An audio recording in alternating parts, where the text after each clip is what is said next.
Palabra y vida. Con el padre Manuel Horta, desde Sevilla.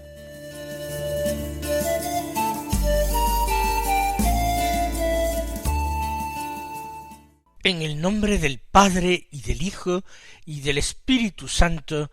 Amén. Alabados sean Jesús y María. Muy buenos días, queridos amigos, oyentes de Radio María y seguidores del programa Palabra y Vida. Hoy es el miércoles de la cuarta semana del tiempo ordinario. Este miércoles es 5 de febrero y la Iglesia celebra la memoria de la mártir Santa Águeda.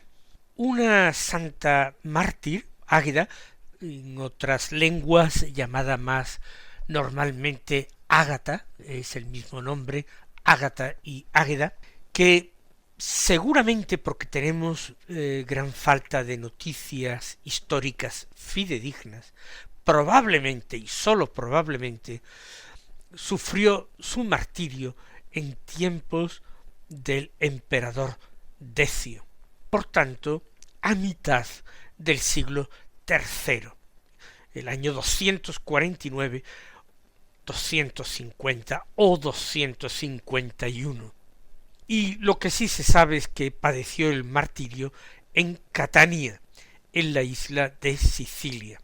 Hay muchas leyendas y tradiciones acerca de esta santa.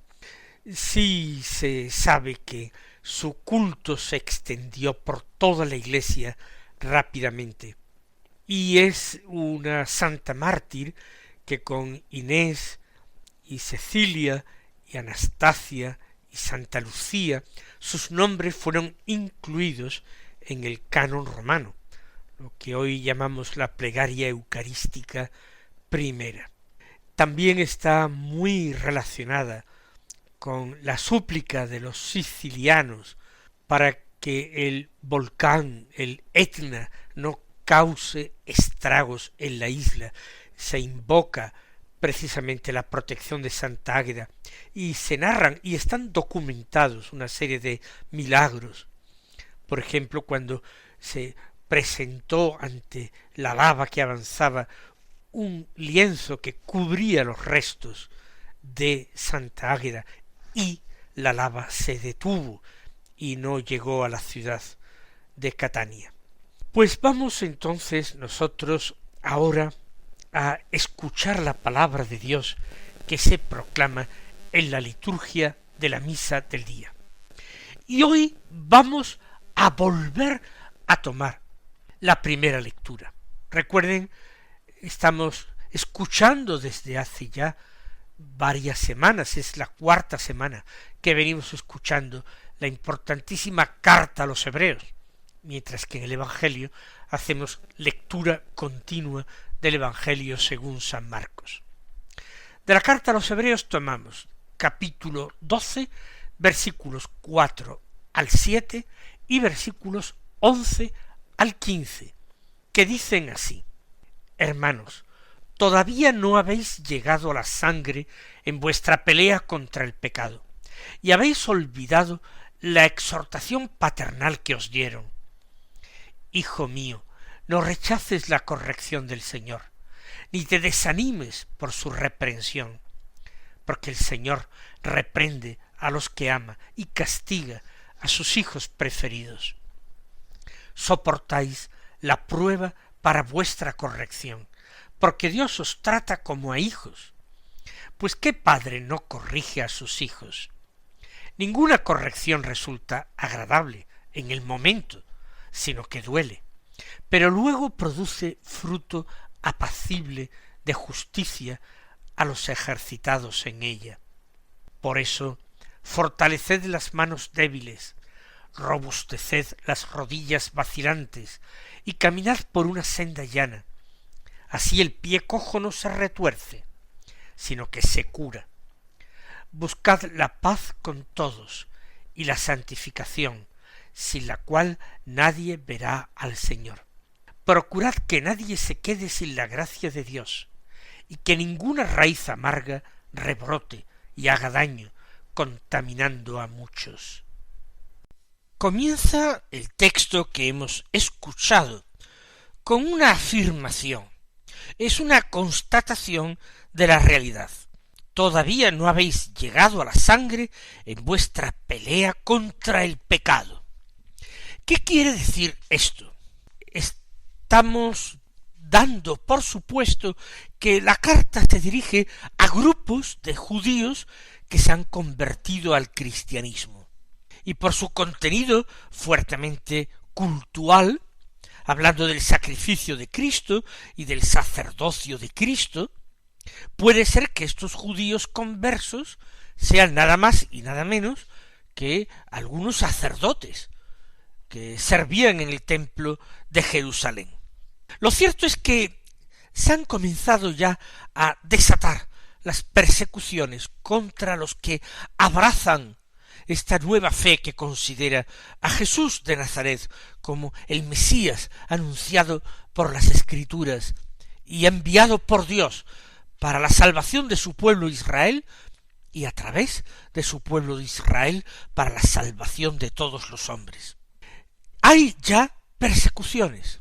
Sin embargo, los destinatarios de la carta, al menos, no han tenido que llegar a una situación extrema, ante la cual o renegar de la fe, o derramar la propia sangre, en el tormento, los malos tratos, golpes, palizas, o incluso en la pena capital. No, puede ser que hayan sufrido otras molestias. Puede ser que hayan sufrido insultos, murmuración, quizás se les ha expulsado de la sinagoga, o si eran sacerdotes, se les ha privado de ejercer sus funciones sacerdotales. Todo esto puede ser, pero aún no habéis llegado a la sangre. Y no se puede descartar la fidelidad a Jesucristo, puede exigir el supremo testimonio de la vida. Recuerden ustedes cómo Santiago, el hermano de Juan, Santiago el de Zebedeo, había sido de los 12 apóstoles el primero en entregar su vida y había sido ejecutado en Jerusalén.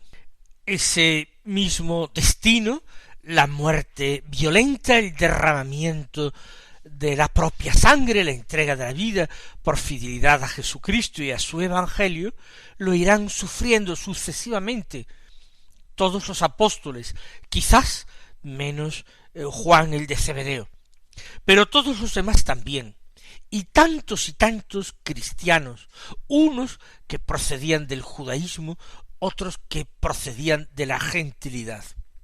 Tal vez todavía no haya comenzado la persecución del Imperio Romano contra los cristianos, algo que empezaría posiblemente en Roma bajo el emperador Nerón.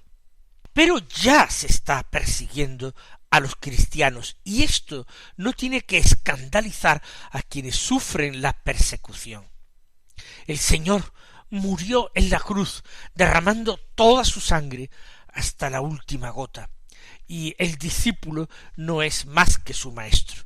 El discípulo también puede verse en esa situación en que la aceptación del martirio sea absolutamente necesaria para conservar la fe. Por eso, todavía no habéis llegado hasta aquí, pero tenéis que disponeros interiormente, y el cristiano del siglo XXI igualmente. El panorama no es en ese sentido halagüeño, alentador para los cristianos. La persecución todavía entre nosotros no es cruenta, no es para quitar la vida, sí para socavar la fe, sí para condenar a un verdadero ostracismo social, para silenciar las voces, para impedir que la Iglesia pueda proclamar, exponer, enseñar su doctrina, que es la doctrina de Jesucristo, por supuesto. El autor de la carta a los Hebreos continúa diciendo: y habéis olvidado la exhortación paternal que os dieron. Atención, ¿cómo es posible que sin haber llegado a una persecución cruenta, abierta, declarada, ya ante estas molestias que os inflige la persecución incruenta, ya os ha hecho olvidar una exhortación que os dieron desde el momento de vuestra conversión, probablemente desde el momento de vuestro bautismo? ¿Y cuál fue esa exhortación que os dieron? Hijo mío, no rechaces la corrección del Señor, ni te desanimes por su reprensión. Puede ser que muchos cristianos, nuevos cristianos, estén viendo en estas penalidades que tienen que sufrir un castigo de Dios, y se escandalizan, quizás porque no se sienten merecedores de un castigo. Pero el autor de la carta les dice que esto puede ser una corrección del Señor. El castigo del Señor no tiene que ser su rechazo, su condena sin paliativos. Ese no es el castigo paternal que se espera de Dios. Dios, como verdadero Padre, corrige a sus hijos. ¿Para qué? Para que sigan siempre el buen camino, para que no se aparten de la senda de la verdad. No rechaces la corrección del Señor. No seas un hijo necio e irresponsable. Si recibes la corrección del Señor, de tu Padre Dios, más bien examínate. ¿Qué es lo que no estás haciendo de una forma totalmente perfecta? Aprovecha la corrección para corregirte, para rectificar el rumbo. Esta corrección, dice el autor de la carta a los Hebreos, no debe desanimarnos.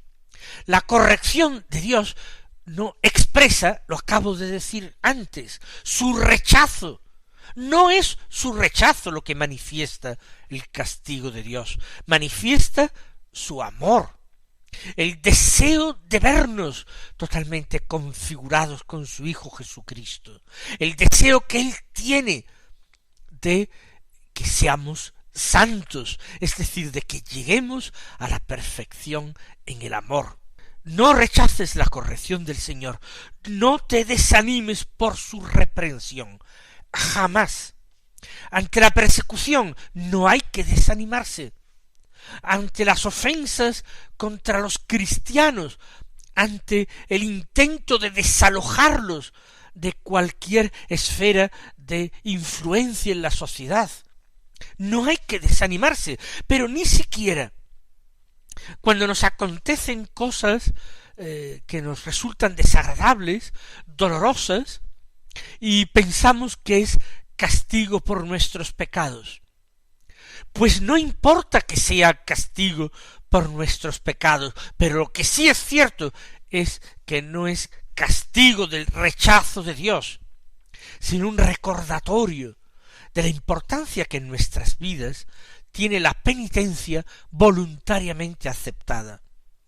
Cuando no aceptamos esa penitencia, entonces Dios nos procura medios para que nosotros podamos ofrecer al Señor sufrimientos purificadores. Pone en nuestra vida la cruz que debemos cargar. Esta es la manera paternal de actuar Dios.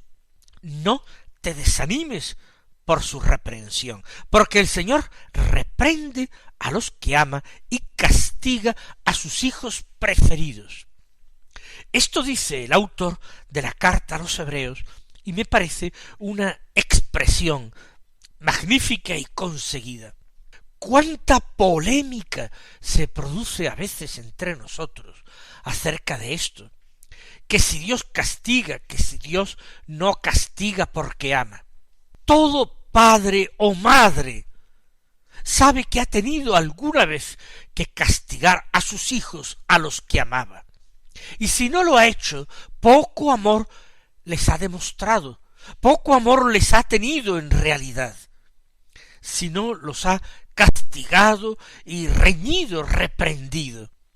Precisamente el que ama desea el mayor bien del amado. Un padre y una madre desean el mayor bien de sus hijos, y para ello tienen que corregir sus defectos de carácter o su comportamiento inadecuado. Tienen que enseñarles de esta manera la práctica de las virtudes, y tienen que desarraigar de ellos las malas costumbres, las malas actitudes o vicios que haya peligro de que arraiguen en sus almas. Por tanto, Dios, que es Padre, actúa de la misma manera, riñe y castiga a sus hijos, reprende a los que ama, dice, y castiga a sus hijos preferidos. No es señal de rechazo de Dios, ni de falta de él su amor, ni de su ternura, sino que la carta a los hebreos dice que es precisamente los hijos más amados, los hijos preferidos, los que pueden recibir una mayor ración. ¿Y por qué una mayor ración? Porque Dios sabe exactamente lo que puede llevar cada uno, sin escandalizarse. Dios sabe cuál es el grado y la medida de nuestra fe y de nuestro amor, y qué estamos dispuestos a soportar por su nombre, y de qué manera esta represión la vamos a aceptar bien y nos va a servir. Hay padres y madres, que conociendo el carácter de sus hijos, muy débil, con poca paciencia, con mucho atolondramiento, son muy suaves en la reprensión y el castigo.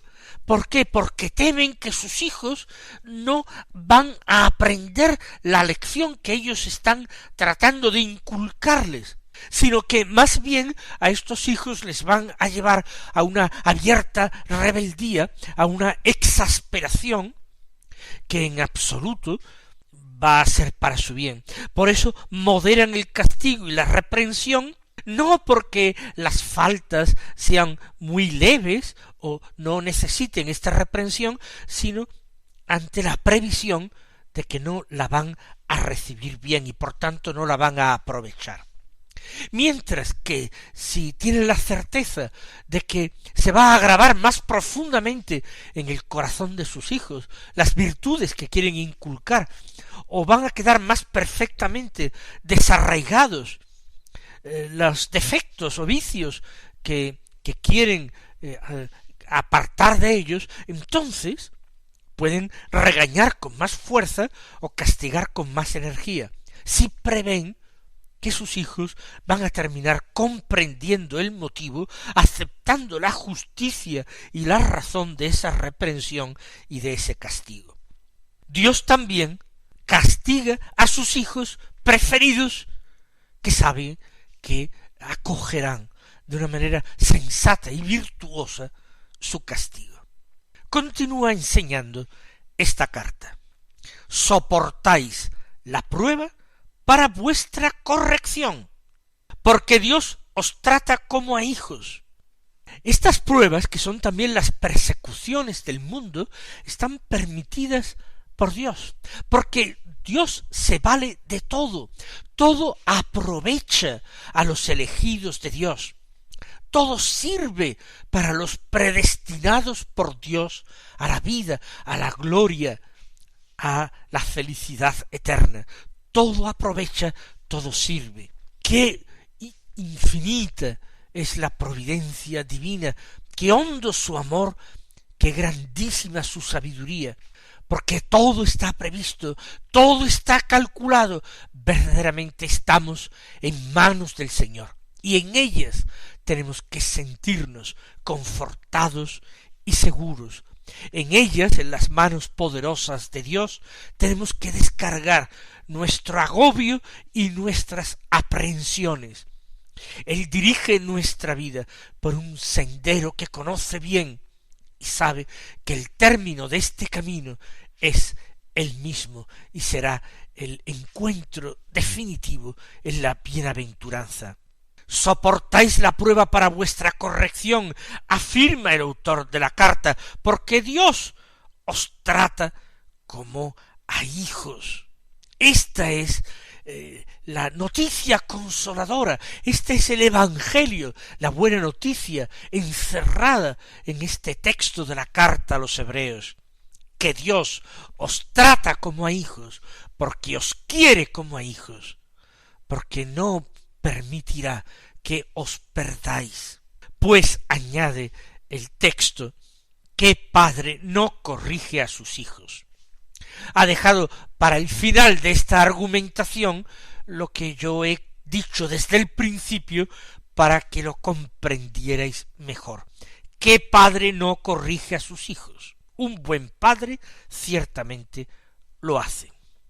Pero el autor de la carta es consciente de lo que pasa y por eso añade, ninguna corrección resulta agradable en el momento, sino que duele.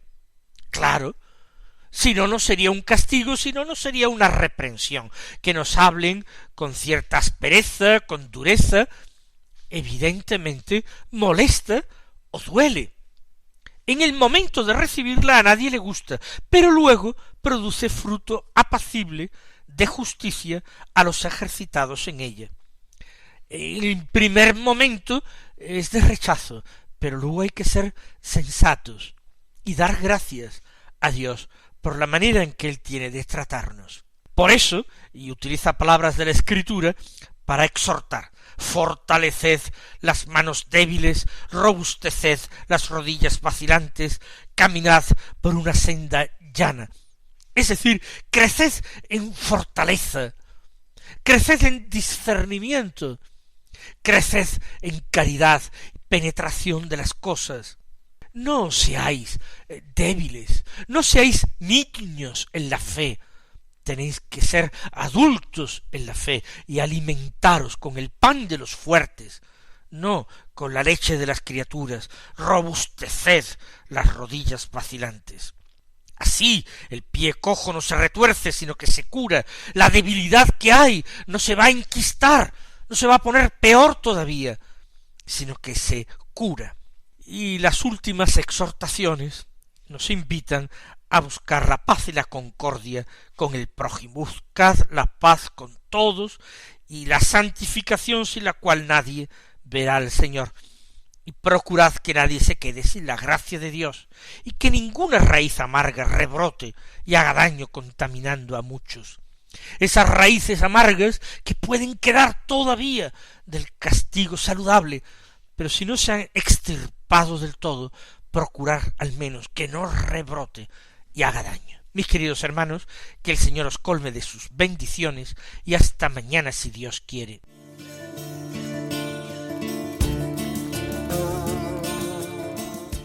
Han escuchado en Radio María Palabra y Vida, un programa que dirige el Padre Manuel Horta.